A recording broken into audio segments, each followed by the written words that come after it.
All right, so for those that haven't been following along, I got quite a bit to do on this. I have a track I need to replace. It should be here today. Actually picked up a M770 from Turkey. So gonna throw that up there. And then while I'm at it, my clutch rollers on my secondary are shot. So I have to pull a secondary part. And my drivers, like everyone else, also, I don't know if you can see in there, are also pretty shot. So we'll go ahead and pull everything all out and get this back up and going again. I will probably, I think I'm gonna just put an anchor in the ceiling and run a ratchet strap down to suspend the rear end to make all this easier. There we go, got the anchor in the ceiling and just lifted it a couple inches off the ground. I can get to work pulling that track. You know, so originally I told myself I wasn't gonna just do a cool video cutting the track off or anything. Some guys use chainsaws and stuff. But in all honesty, this track is destroyed, and the easiest way to start this process is gonna be to just get the track cut and out of there, right? So I'm just gonna go ahead and cut it. This track is useless now, and pull it on out. Geez, look how tight that was. No sag at all. You know, I got this Milwaukee knife from Home Depot, and I keep this in my backpack. This thing is freaking sharp. I did order a big wheel kit, Hellfire 9-inch from Ice Age, and I guess if that's a good thing that I did, because yeah, it was definitely needing to happen. Looking forward to that, and hopefully some added reverse capability as well.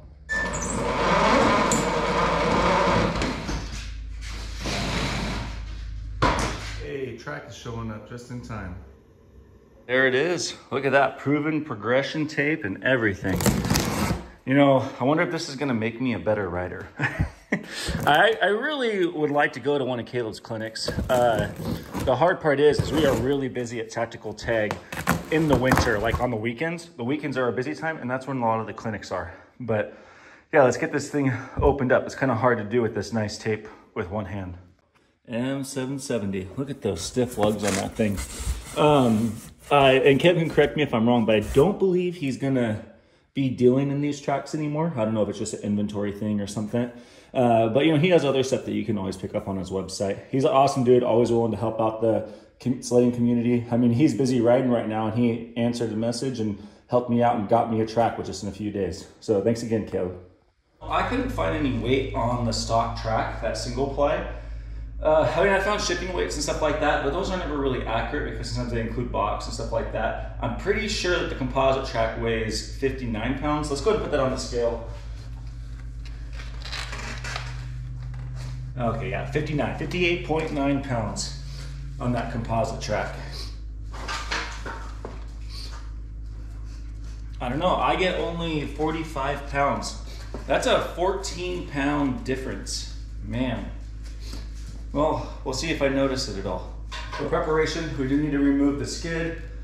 We need to remove the drivers. We are gonna go without some Avid drivers. So with this one-piece drive shaft that they did in 2023, you actually just need to remove the cover from the brake caliper set. There's a snap ring there. And then you can kind of like work and pry that off the tunnel, and I'll try to go through that. And I've never done this before. I'm a YouTube fanatic, so obviously, that is where I kind of did a little bit of research. Hi, Iris.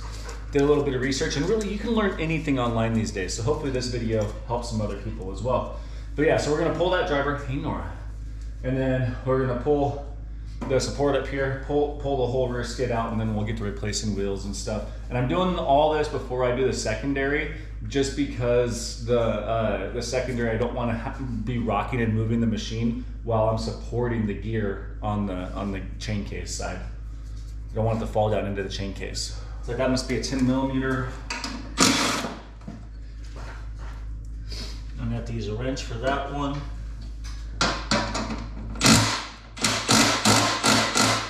And that's a lock.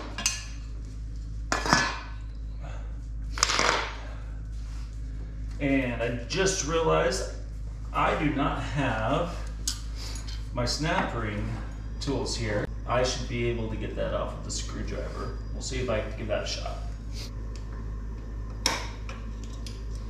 I'm gonna have to go down to Tactical Tag and get my set of snap ring pliers.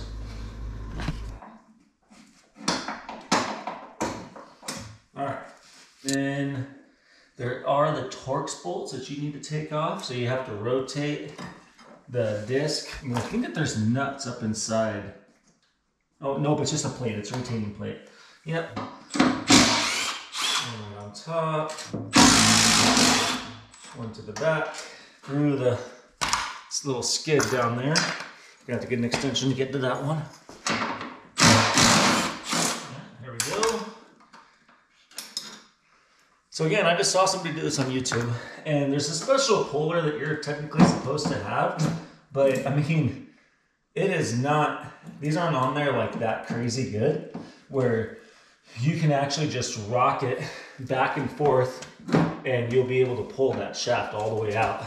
I should have done this before cutting the track off, because you want to keep the drivers back in place while you rock the disc off, because you know, the way that they did this two-piece shaft, that shaft pulls out of the gear case side and then drops down. So since I already pulled my track off, I'm gonna take this 2x4 and put it up here between the driver and the inside of the tunnel, so that the shaft doesn't try to pull out this way as I'm prying retainer. Because it's not the disc you need to pry on, it's the aluminum.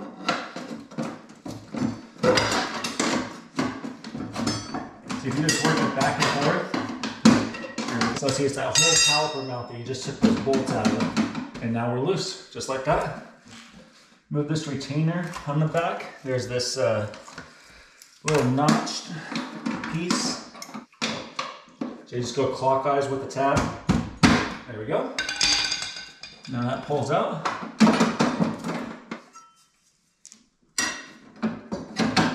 There we go. Yeah, just a little bit tight. I'm just gonna put this out of the way. Now I should be able to pull the shaft this way and drop it right out. Just like that. Man, look at those drivers. Completely toast. So I'm gonna take out these bolts here on the side so I can drop the front of the skid out. There's a 17. The inside shaft will rotate. So I broke that side loose, I ran it out, so it's free, but then I tightened it back up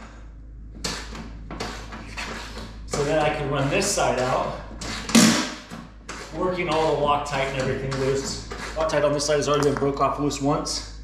So now I should be able to just run this right out. See what it is there's a shaft in there and it slides in loose inside of the tube on the front of the skid. I'm gonna see if I drop out the rear of the skid, if I can actually cockeye this out sideways and slide the skid out and just have the tube exposed, so that then maybe I can put some channel locks or something on that tube. And there's a nut on the back side of that. You need a 10mm socket and wrench. Don't lose the washer that's on the back side. And then this should just slip right out.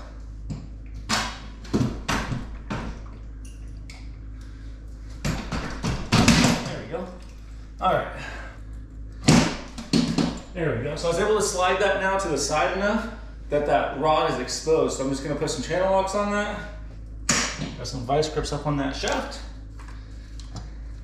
You got to make sure that you're not clamping down on the bushing, but on the shaft.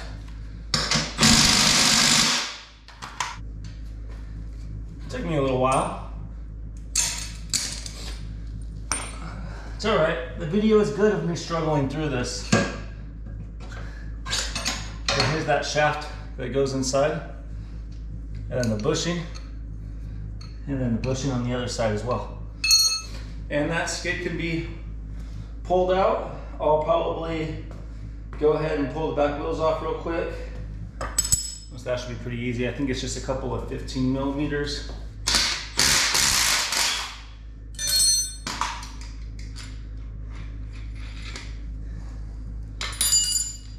I'll just run the adjusters, because those are gonna have to come way forward when I put the 9-inch wheels on anyway.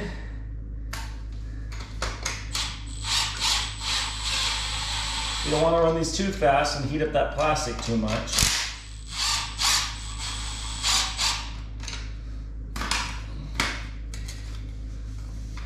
There we go. Stock axle is out. Let's get that secondary out of there real quick. So of course you gotta take out both side panels. Run your clutch tool in and get your belt out of there. You can see just chunks of my rollers that are rolling around in here. Not rolling like they're supposed to, of course. Snake that out of there. Wow, I'm actually surprised that belt does not look too bad. I mean, I ran it about 9 miles on the trail down with the secondary stuck open a little bit. Pretty much I was just keeping it at like 30 miles an hour and trying not to oscillate the throttle too much. The belt would actually have all that slack where it was bowed out, you could see there, and it would actually contact the guard, the cover, whenever I would come to a stop. Bring this back out. We do gotta take all this plastic off around the sheave so that we can get to the nut on the back side for the retaining plate that holds that bearing in. Oh, no, don't lose those down to the engine. And then there's one right up here. Make sure you're loosening the one that goes to the plastic, not the big one that goes to the motor mount. I forgot, I think you have to take off the hood for this, because there's one that comes down at an angle, which is honestly such a ridiculous design. I'd be really surprised if you're tackling a project like this before you've ever taken your hood off, but it's not too bad. You slide this plate up on top here, back, and then it kind of unlatches there. Oh, I put my aftermarket skidoo vents on. You gotta pull those off or else it captures the plate in there. Unplug a couple cables here. Then you got your 2 screws on the top and 2 screws on the side, and don't forget to loosen your hose clamp on your intake. Gently pull back and use a 10mm to reach back down in here. Remove that bolt. Just remove it to where it still stays in the plastic so that you don't lose it. You don't have to back it all the way out, all right? And reach the 13mm that's right behind the sheave right here that has that retaining plate on it. You don't have to remove the intake tube. You can reach this perfectly fine. Don't drop that nut, that retainer that you're trying to get off. Let's loosen the bolt on the other side, and then we should be able to pull this out. On this side here, literally you should be able to just pull this hose off the top, right? And then really, once that hose is off the top, you should be able to pull that plug out of there. It might help to use a screwdriver to get in there and pry that off, but you don't want to damage the rubber plug, because then you're going to get oil all over everywhere. I cannot remember if you can do this with the stock exhaust intact. I'm guessing you should be able to reach that bolt in there. You just got to pull that bolt out. But since I have aftermarket exhaust, it does give me quite a bit more room over here to work. That bolt out. Do not lose the bolt and the washer right there. You don't want to drop that down into the case, because then you got to take the whole chain case apart. They make a special tool that threads into that hole, and then it has a outer surface that matches the spline diameter and all that. I'm just gonna find a socket, a deep well socket that closely matches that diameter, and I've done this before. You just gotta be super, super careful, because there is a washer behind this gear.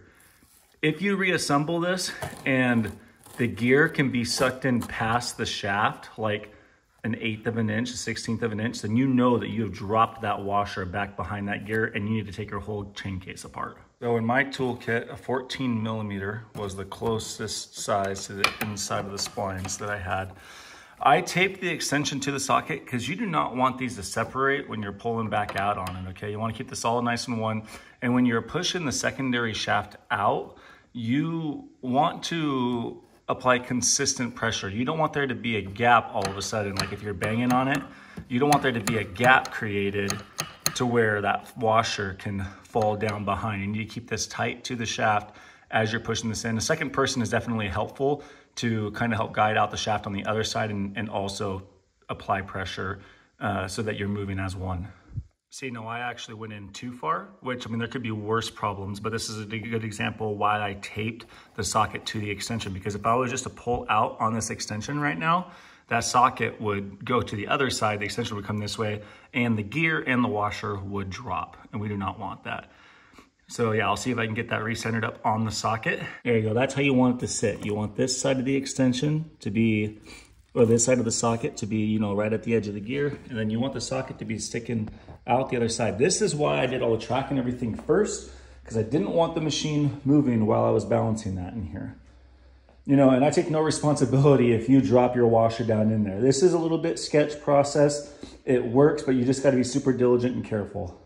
These on the older machines, these bearings used to be a lot tighter in their carrier. Not too much. I mean, literally you can just push that out from the other side. And now we got this guy free, and I'll show you how I'm gonna work on that.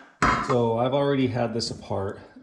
Normally when these come from Skidoo, they have like that weird yellow Loctite on there that is very difficult to get off. So you have to like heat up the aluminum with like a blowtorch, or you can even use a really strong heat gun. That's what I used when I installed my iBackshift clutch kit.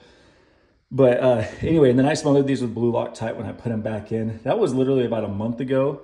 And these look like they're gonna come out by hand not too bad. So I'm not gonna have to worry about heating them up. All right, so this is how I'm gonna do this, right, wrong, or indifferent. I'm removing these screws in the back, these Torx, and those Torx hold this Helix in place. This is the aluminum part here that's underneath this section. Actually, I need to remove this first. I almost got ahead of myself there. Gotta loosen it's not a set screw. Gotta loosen the clamp screw for the adjuster, you know, almost all the way.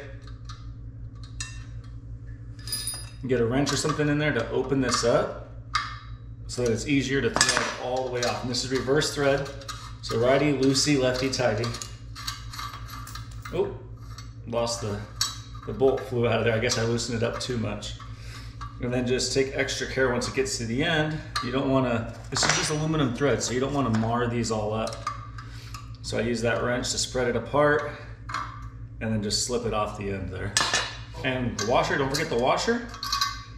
Gotta have that on there so that as you're using your clutch tool, you have something hard to press up against, right? You don't want that aluminum contact on there. Anyway, so those torque screws on the bottom, torque bolts on the bottom, they hold this in place. There's a spring in between there and that back sheath. So it's spring loaded right now. It's not super crazy strong. Like I said, wrong or indifferent. So this Helix is gonna come off here from the shaft. So I'm using actually an old gear puller for the bearings, for on carrier bearings. And I'm just gonna set that on there to where it's pushing on the Helix, but not on the shaft. And I'm gonna stand on this. I got two of the bolts out already that are opposite of each other. I got these ones broke loose. I'm just gonna stand on it and I'm gonna run these out. And I probably look like a fool, but once you get up there, it's not too bad.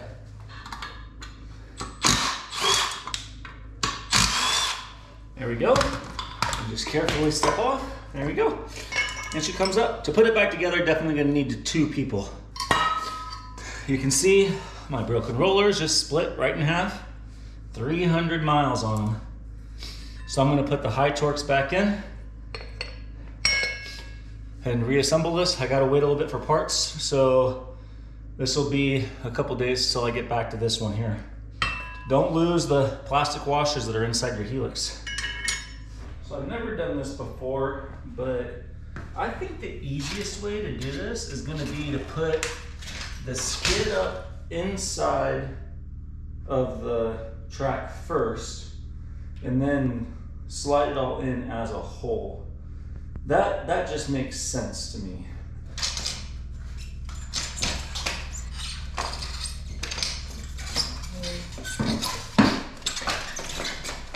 Sitting together like that, and then I think I just push it over and up and in.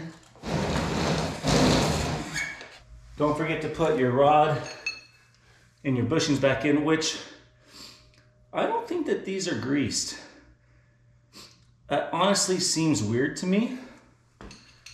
I think I'm gonna grease them. I almost forgot about my limiter adjustment here. I gotta make sure that that snakes to the inside of the track. And we're in there. I'm gonna get these bolts actually threaded in a little ways.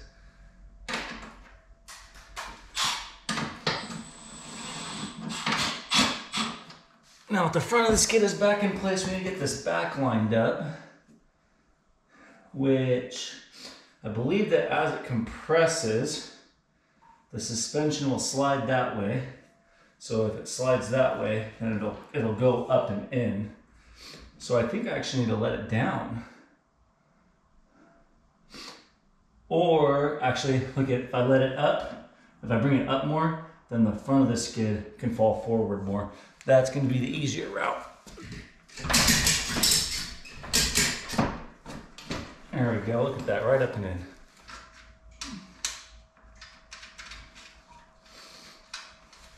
And get the other side in. Let's tighten that down, and then all we can do is wait for our drivers and everything to show up. The order that I'll do this in is I'll do my secondary rollers first, again, so I'm not moving the sled too much. Then I'll do my shaft. I'll go ahead and I'll put my Avid rollers and my shaft in so that I have a whole bunch of slack down here since I don't have my wheels on in the back yet. And then I'll throw my wheels on and we should be ready to rock.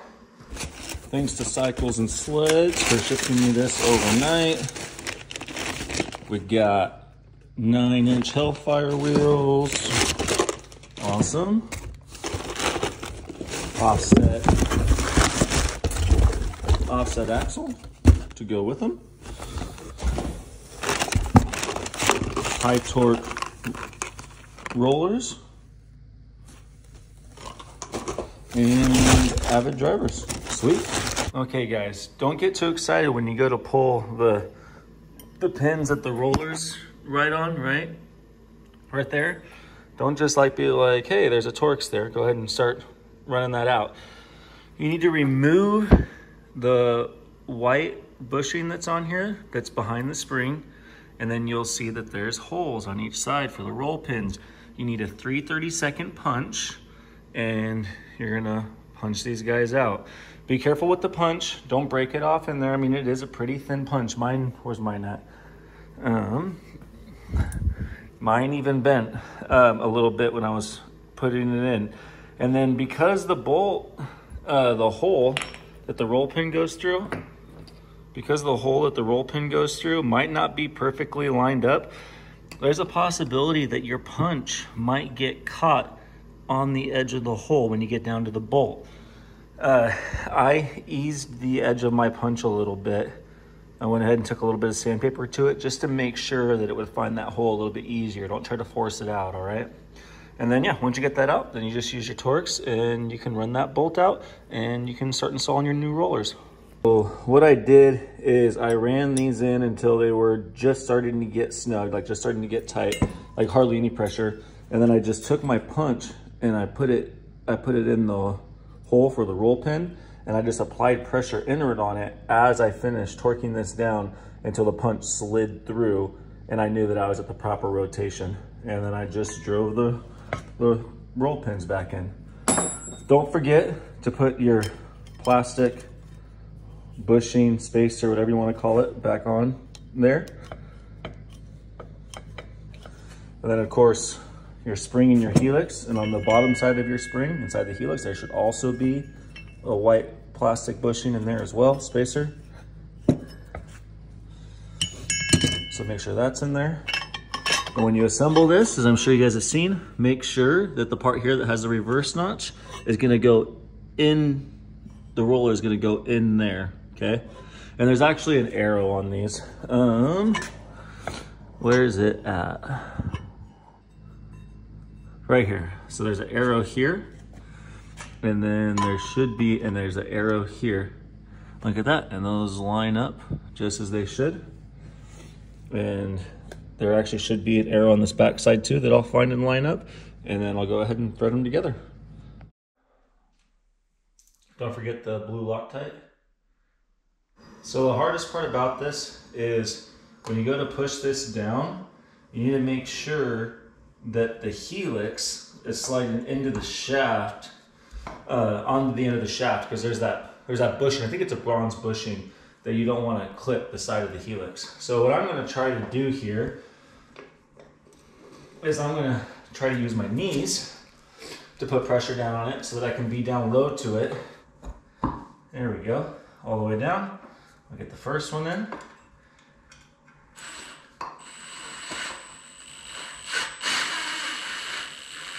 And I don't like to tighten these all the way down until I have all 4 of them in. So I'm just going to rotate this around.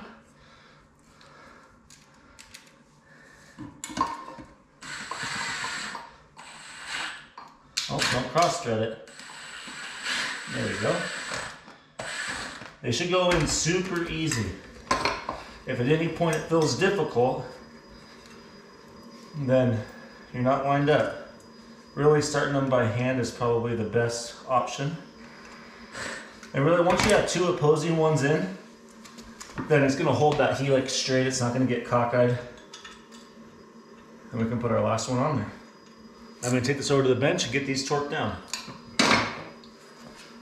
Don't forget to put your metal spacer on there so that when you drive in the clutch tool, it has something to go up against. Try not to mar up these threads when you go over this first section. Use a wrench or a pry bar to spread it apart, or a screwdriver. The lip right here goes down. All right, don't cross thread it. Remember, that is reverse thread, guys.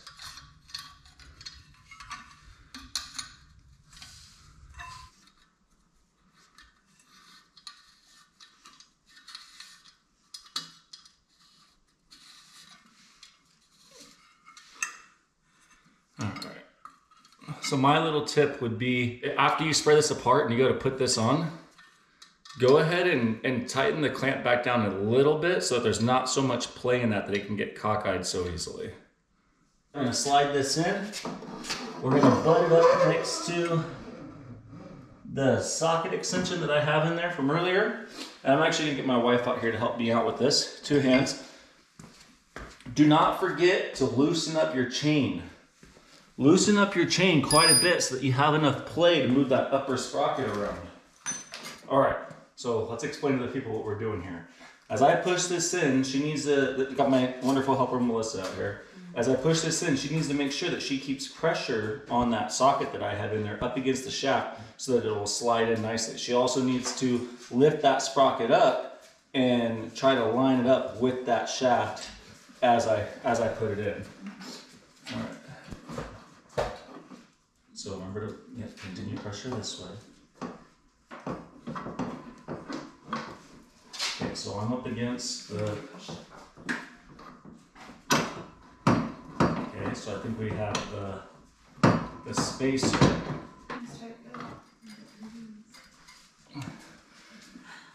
So I pretty much helped with, she was just applying pressure, and I pretty much just helped by pulling the socket up into the direction that I thought it needed to go, as I was kind of spinning the shaft to get it to line up with the splines.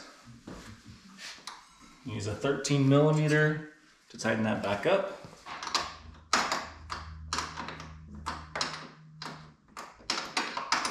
We're gonna get that bolt in there and suck down. And this is a cupped washer. You wanna make sure that the dome goes towards the head of the bolt and the cupped side goes towards the gear. Don't forget to put the rubber cap back on and reattach the breather hose. And that's pretty much done. I do need to set belt tension on here, but I'll wait until that for a little bit. And I also need to set chain tension. We will wait until the disc brake and everything is hooked back up so that I can properly set the chain tension. I'll show you how to do that. Assuming that your drivers were aligned properly from the factory, you will need to remark center. This is how I did it with the square up against the end. You need to remark center of your drivers so that when you press these off, and you press the new ones on, you have something to line them up with. You can't just simply measure like between the hubs because the hubs might be different on your new drivers. So I don't have a shop with a press and all that yet. I'm gonna build one eventually. So we're doing this a little bit ghetto today. Just using a good old floor jack and some boards on the tongue of my 10,000 pound travel trailer. And we're just going through and jacking this up and pressing these off. And it's actually working quite wonderfully. Then we just need to reset them with the boards on edge so that we can go a little bit further. Well, definitely not the most elegant way to do it. It would have been nicer with the actual press, but hey, it got the job done. We're just waiting on the drivers. They should be here Thursday. All right, let's get these drivers back on. Look at these guys towards stock. I mean, even if these weren't all rounded over, if you look at the part here that runs on the rubber on the track, those little rubber teeth, and then the part that goes inside of the holes, I mean, it's just so much bigger.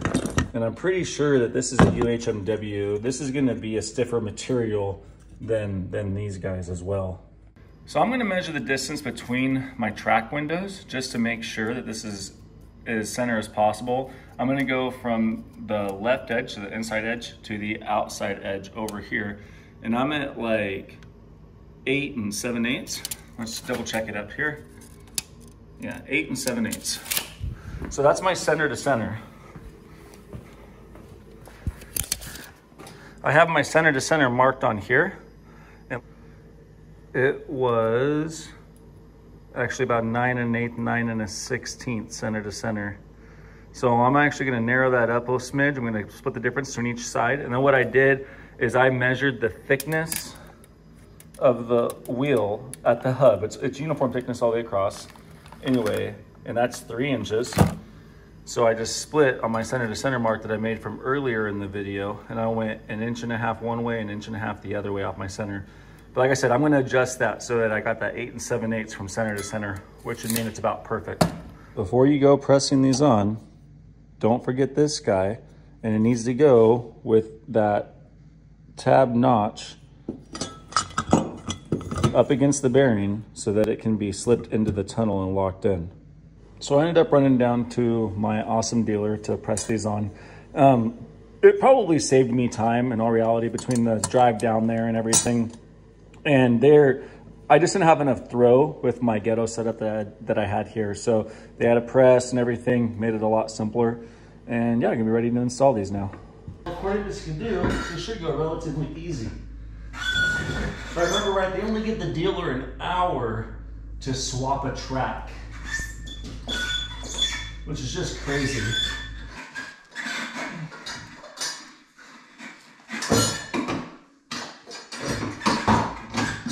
You know, hindsight's 20/20. This would have been easier if I would have done this before I put the skid back in. Remember to put this side in first. Slide it all the way this way.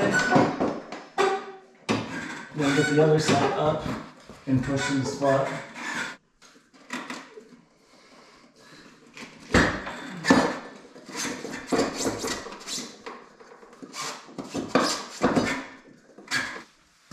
All right, after quite a bit of wiggling around, I got it, finally. You need to remember to take this retainer and get it lined up with the notch. And when you do this, this hole here should be open. Just remember to tap that all the way locked. Make sure that's pushed all the way in and engaged.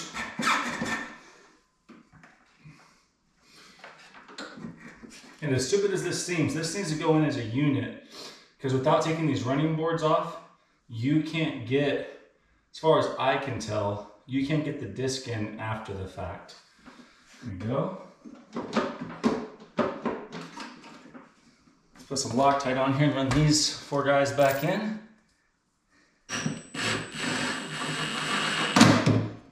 I want to cross thread those.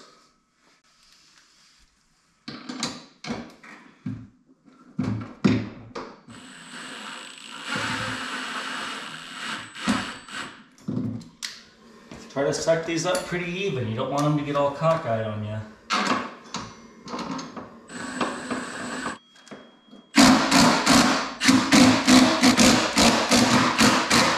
And let's also not forget to put the snap ring back on here on the brake. And you're gonna want to take like a flathead screwdriver and tap that snap ring in. I already got mine seated. But just to make sure, and you'll see that it'll pop into the groove. Make sure that that's seated all the way around. Go ahead and put the cover on.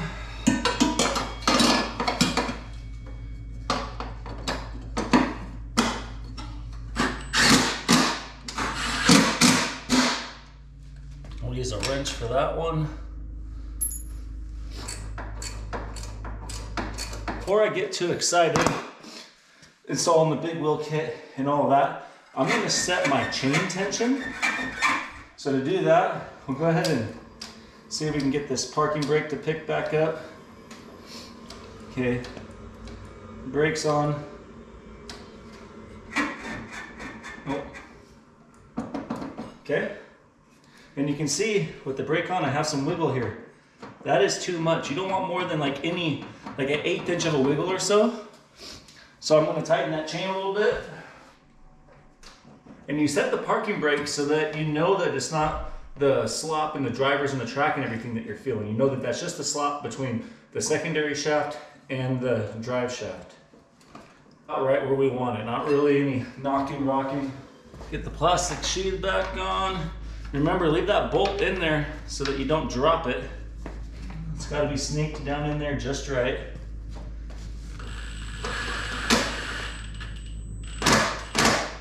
Got the other one of these little short guys. Put it over here.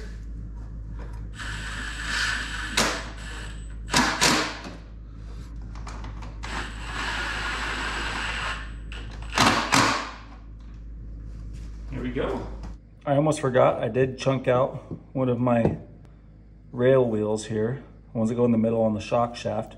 So I got a replacement. They don't offer just the rubber, it comes with the bearing. My bearing is fine, and I don't want to have to deal with pressing that off of the shaft. So I'm actually going to just remove the snap ring and pull the rubber wheel off, save that bearing for another date, and just slip this on the bearing on the shock shaft. I went ahead and I slipped the snap ring on first around the bearing so that it was easier to get it in there. Go ahead and I'll remount the shock shaft. Don't forget, there's 4 washers on this shaft. That goes bolt head, washer, rail, washer, shaft, washer, rail, washer, nut. If you have trouble getting this in here, you might need to lengthen your limiter strap or just take it off completely. My limiter strap is pretty long, so it's not really too much of an issue. It's a little bit tight, but I'll be able to get her. Bolt right here. Push this. Yeah, I'll tell you. Okay, go ahead. No. Push. There you go. Thank you. That was it. Only took 3 seconds. I told you. It's faster than normal. Well. And just like with the other snap ring, use a flathead and make sure that that's all the way in there. I've actually had a brand new sled where the snap ring was not seated. All of a sudden I noticed that I had a snap ring that was just dangling around my shock shaft. I should be able to let this down and get those big wheels installed.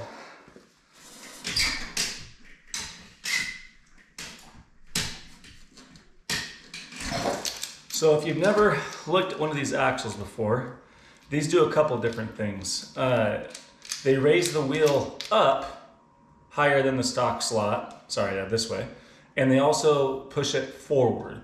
It's for a couple reasons. You're going from an 8-inch wheel to a 9-inch wheel, so the circumference that that track is following through is a little bit bigger, meaning that your axle is actually going to sit forward more. I actually had a debate with somebody online about this and proved them wrong with a nice model, a SolidWorks model, because I was a mechanical engineer by trade.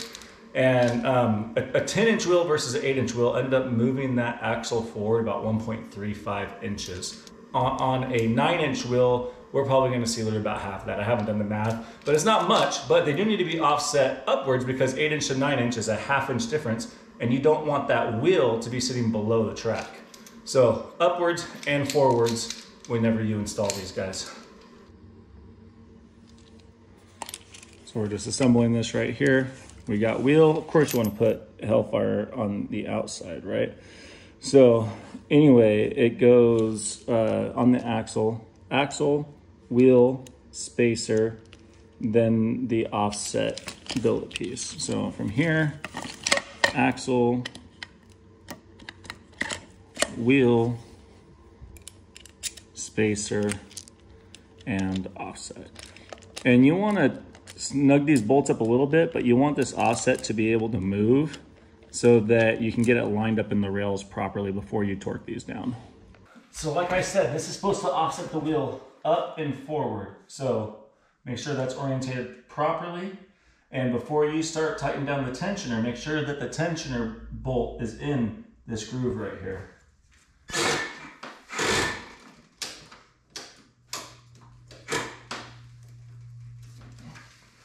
I went ahead and rotated the front so that there was tension on the track so that I have all my excess track back here.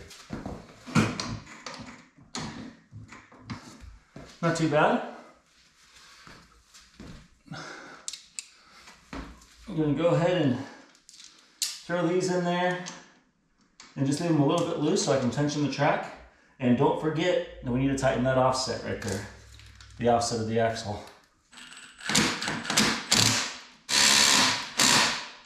Actually, let's go ahead before I forget and let's snug these offsets up. I need to run the axle back first so I can get to the nut. There we go, now we can tighten these up. So I lifted this back up so that I can get in here in the windows of the track to tighten this down. So to just get a baseline straight and tension, I'm just going to measure how far the bolt is out on each side. And then I'll run the track to try to get out any bumps, like heat it up and everything a little bit. And then I'll go to Avid's recommended sag, which is much less than what the manufacturer can handle with the stock drivers. I believe it's, I want to say it's 1 1/8" sag. 1 3/8" on each side. And then after I run the track, I get my track set to about the tension I want, then I'll adjust each side to make sure that it's tracking properly on the rails and it's not hugging one side or the other.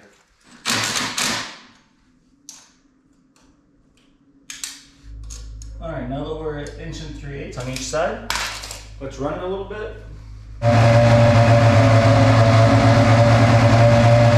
And it looks like we're tracking decently straight on the front. Just a little preemptive check, even though we're not final. We are about 3/8 of an inch, ½ inch off of that side of the rail, and about 3/8 of an inch off this side of the rail.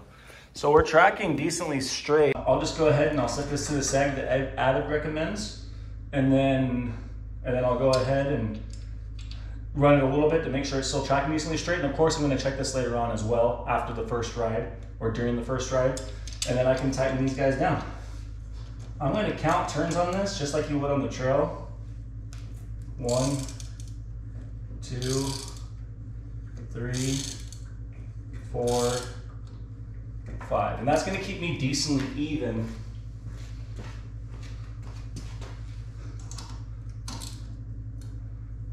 One, 2, 5. So I double checked. Avid spec is 3/4 of an inch at rest. No weight, no nothing like that. Okay. So I'm going to go with this here. I'm at 1 inch, so I can actually tighten up a smidge more. All right, so that's right about 3/4 of an inch, just suspended as Andy from Avid recommends. Let's see if I can find 15 pounds of weight.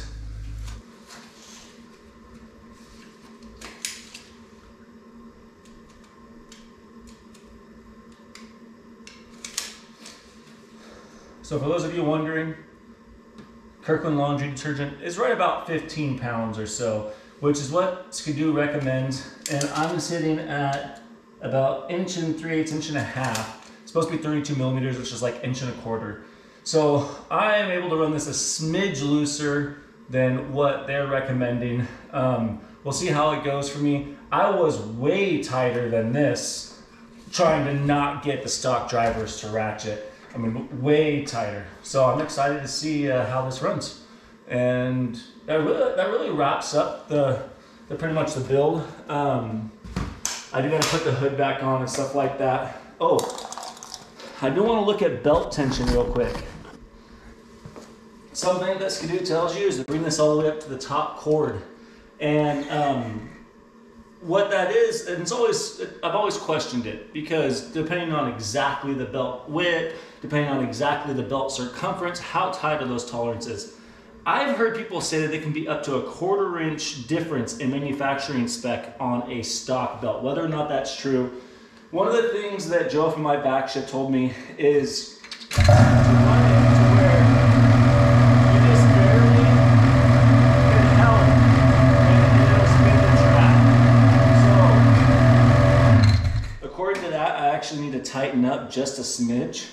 And I noticed a big difference the last time that I ran it according to what Joe was saying, just let it barely spin the track. I noticed a big difference on back shift. The sled just operated better. So just a couple of fingers and I can rotate that. But I tell you what, I am almost all the way out of adjustment. So I do think that this belt, I mean, it's got about 300 miles on it, and running it out with the secondary stuck partially open the other day, I think wore me down a little bit. So I should probably go ahead and swap a new belt onto this. But thanks for watching, guys. I'm not gonna go over putting the hood and everything back on. You should know that already. If you have any questions, go ahead and shoot me questions in the comment. If you like the video, thanks. Subscribe, and I'll keep on doing more videos like this.